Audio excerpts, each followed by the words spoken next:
A foreign air force could find a foothold in Idaho. The announcement from Pete Hegseth.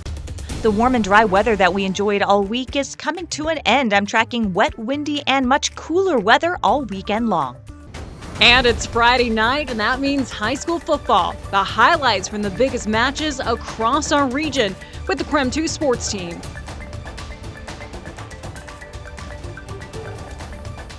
Thanks for staying up late with us tonight for the KREM 2 Night Report. I'm Cody Proctor. Warm this week, but that weather wheel just continues to turn on. Meteorologist Michelle Boss is starting us off tonight in the Outdoor Weather Center. And Michelle, how are you doing? Forgot my jacket. You don't look happy out there. No, it's okay. It's still not bad out here. There's no wind, and at the moment it's not raining, though we do have plenty of wind and rain and much colder temperatures in the forecast.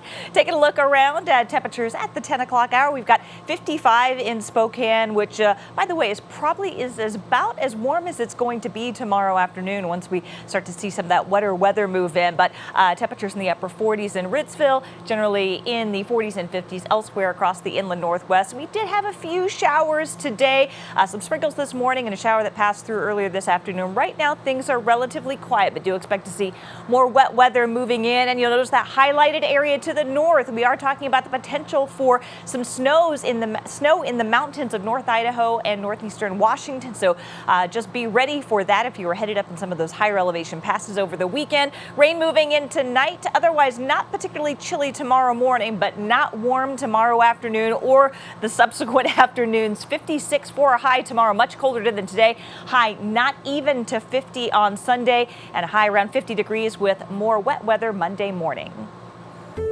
Michelle, thank you so much. Time right now for your night beat with a quick look at today's top stories. A Qatari Air Force facility will soon be coming to Idaho. That's according to an announcement today from Secretary of War Pete Hegseth. The facility is set to be built at the Mountain Home Air Force Base south of Boise and will host a contingent of Qatari F-15 fighter jets and pilots. We reached out to Idaho lawmakers for comment about the announcement. Senator Mike Crapo sent us this response saying, quote, "As I await further details about the agreement, I will continue working with Air Force and Mountain Home Base leadership to ensure they have the support necessary to fulfill goals of global military readiness that keep Idahoans and Americans safe and protect our long-term national security interests," end quote.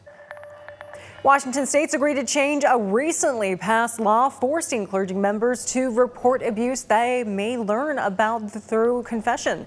A state attorney general's office announced today it won't enforce the part of the law requiring clergy to share what they learned in confession. A court order previously blocked the law from going into effect over concerns it infringed on religious freedom. The man accused of shooting a WSU football player at an Apple Cup after party pleaded not guilty to the 3 charges against him. 20-year-old Ja'Cory Buchanan is accused of shooting Sone Falialo in the stomach back in September. This morning, a judge set his trial date for December 8th. Buchanan's attorney says he's claiming self-defense. And that is it for your Night Beat tonight. For more on any of these stories, head to our website, KREM.com. In the meantime, we have a lot happening around the inland northwest this weekend, and we're bringing you the details of some of those events. Plus, construction season continues in Spokane on Monday. The expected impacts to your morning commute coming up in about 5 minutes, and later we have your high school football Friday.